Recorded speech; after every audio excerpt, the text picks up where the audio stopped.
Dans un monde rempli de douleurs, les hommes ne savent quoi faire. Pourquoi ne pas regarder vers celui qui a créé le ciel et la terre? Jésus. Jésus est celui dont nous avons besoin. Jésus est celui que nous devons partager à nos amis et voisins. Jésus est la solution. Jésus est celui qui peut nous donner la paix. Jésus est celui qui peut nous remplir de bonheur. Jésus pour avoir un avenir meilleur. Mesdames et messieurs, RJV vous présente notre conférence biblique Voici ton Dieu.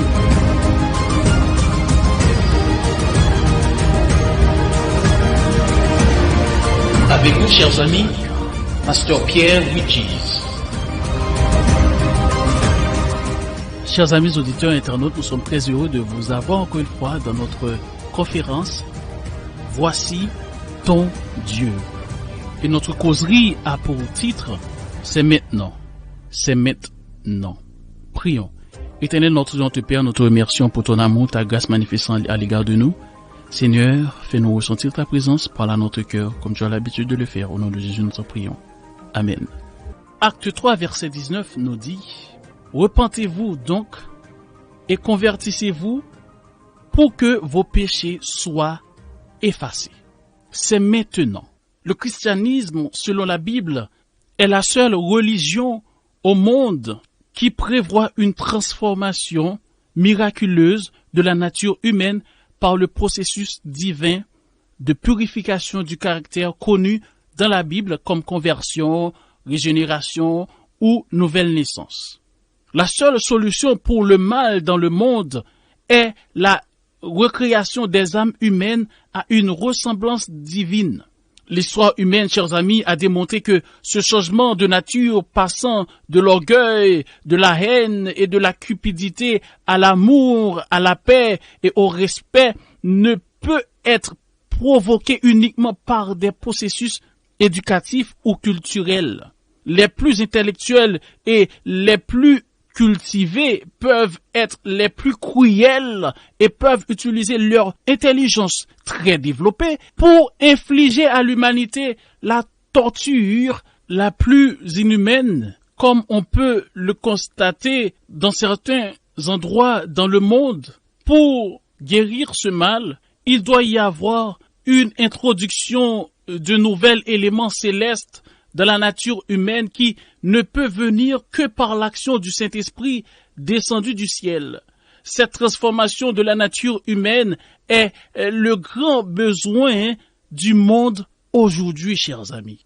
La nécessité de cette recréation de la nature humaine a été annoncée par le fondateur du christianisme lui-même dans Matthieu 18, verset 3, et dit « Je vous le dis en vérité, si vous ne vous convertissez et si vous ne devenez comme les petits-enfants, vous n'entrerez pas dans le royaume des cieux. » Plus tard, l'apôtre Paul déclare dans Tite 3, verset 3 à 6, « Car nous aussi, nous étions autrefois insensés, désobéissants, égarés, asservis à toute espèce de convoitise et de volupté, vivant dans la méchanceté et dans l'envie, dignes d'être haïs, et nous haïssons les uns les autres.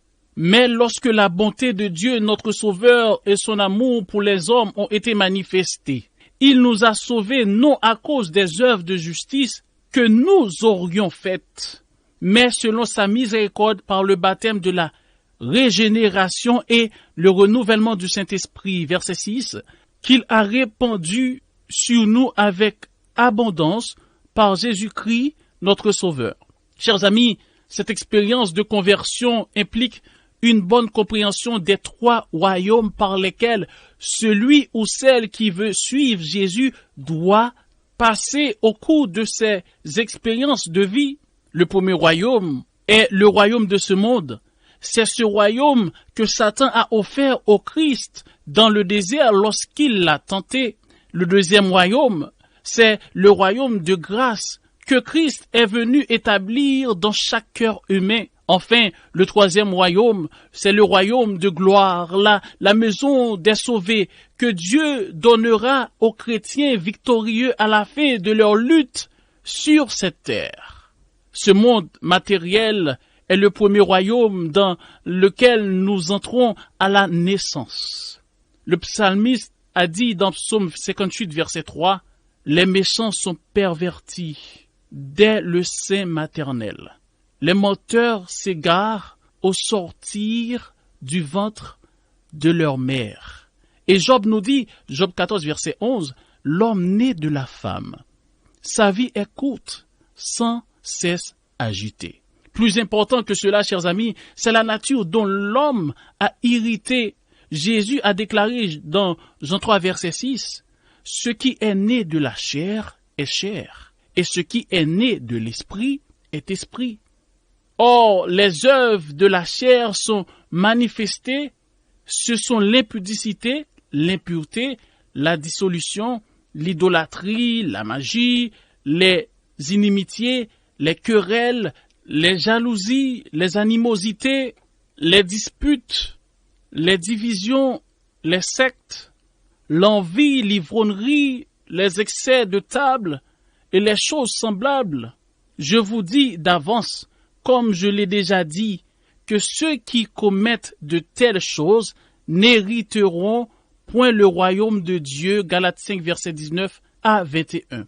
En présentant cette série de faits bibliques, chers amis, nous sommes tout à fait conscients de l'enseignement moderne de diverses philosophies. Pendant des siècles, les éducateurs, plus précisément les philosophes, ont généralement enseigné que nous sommes tous bons, qu'il y a en chacun une nature qui, si elle est correctement éduquée, sortira le monde de sa folie actuelle. Mais l'histoire actuelle, chers amis, de ce monde nous déçoit. Pour changer l'image de ce monde dont nous vivons, l'homme doit être recréé et une nature divine doit être implantée dans le cœur humain. L'homme, dans cette condition pécheresse et avec cette nature charnelle, ne peut pas entrer dans le royaume de la grâce sans être né de nouveau. Et cette fois d'en haut, pas de ce monde, mais d'en haut, chers amis. Encore une fois, je le répète, le christianisme, tel qu'il est décrit selon la Bible, est la seule religion au monde qui prévoit ce changement. Le processus par lequel cette nouvelle naissance dans le royaume de la grâce est accomplie est clairement indiqué dans la conversion de Nicodème. Jean 3, verset 8 nous dit, « Le vent souffle où il veut, et tu entends le bruit, mais tu ne sais d'où il vient, ni où il va. Il en est ainsi de tout homme qui est né de l'esprit. » L'atmosphère de grâce, chers amis, qui enveloppe constamment les cœurs humains est aussi réelle que le vent qu'on ressent sur notre peau. Ainsi, comme le vent qui souffle, l'Esprit de Dieu travaille jour et nuit dans le cœur de chaque individu. Beaucoup de personnes adorent Dieu sincèrement, mais pas selon ce qu'enseigne la Bible. Dieu vous appelle à l'adorer en esprit et en vérité. L'évangile de Jésus-Christ n'est pas limité à aucune classe, nation, langue et peuple. Et Dieu traite nous tous de la même manière. Certains peuvent se détourner du péché très vite. On a l'exemple de l'apôtre Paul et l'eunuque éthiopien, tandis que d'autres, la conversion peut être progressive. On a l'exemple de Joseph et Timothée et tant d'autres. Le nouveau-né spirituel ne poursuivra pas seul sa lutte. Son secret de victoire réside dans l'armement spirituel qui lui est fourni. Il doit les avoir tous les jours avec lui dans son cœur. L'armement comprend la vérité, la justice, la paix, la foi, le salut et enfin l'épée de l'esprit, la parole de Dieu. Le choix appartient à l'homme et la conversion ou la transformation est le rôle de Dieu. Il est spécialiste dans cela, mes amis. Cette nouvelle naissance est le point de départ de toute vie spirituelle victorieuse. Puisque nous ne pouvons pas entrer dans le Canaan céleste sans cette expérience de naître de nouveau, pour ceux qui ne l'ont pas encore fait, je vous invite à faire cette expérience. Je vous invite à accepter Jésus. Moi, je l'ai fait et cela fait des années et je ne regrette rien, chers amis. Parce que Christ à mes côtés, la victoire est assurée. J'ai toujours la victoire parce que Dieu est à mes côtés. Tout ce que Dieu nous demande, c'est de l'accepter. Tout ce qui accepte de vivre pour Dieu, d'accepter sa parole comme elle est présentée dans la Bible. Nous serons persécutés, c'est vrai. Mais avec Dieu, nous aurons la victoire, nous aurons la vie éternelle. Hébreux 3, verset 15 nous dit, pendant qu'il est dit, aujourd'hui si vous entendez sa voix, n'endurcissez pas vos cœurs, comme lors de la révolte. C'est maintenant qu'il faut accepter Jésus. Prions, Éternel notre Père, merci pour ta parole que tu nous as donnée tout au long de cette semaine. C'est pas terminé, mais nous t'en supplions de nous aider à mettre en pratique cette bonne nouvelle et à la partager, à vivre comme tu le veux. Tous ceux, Seigneur, qui ont entendu ta parole, qui ont entendu ta voix, donne-leur la force qu'il faut pour t'accepter dans leur vie. Merci pour ton amour. Merci pour ta grâce. Au nom de Jésus, nous t'en prions. Amen. Que Dieu vous bénisse. C'était votre conférence biblique « Voici ton Dieu ». Si vous avez besoin d'un éclairage, si vous voulez connaître davantage, si vous avez une question, l'équipe « Voici ton Dieu » est à votre disposition. N'hésitez pas à nous contacter par WhatsApp ou SMS au 06 94 233 352 06 94 233 352 ou alors par mail à évangiledevie.bible@gmail.com évangiledevie.bible@gmail.com. Nous vous remercions de votre écoute et à bientôt sur RJV.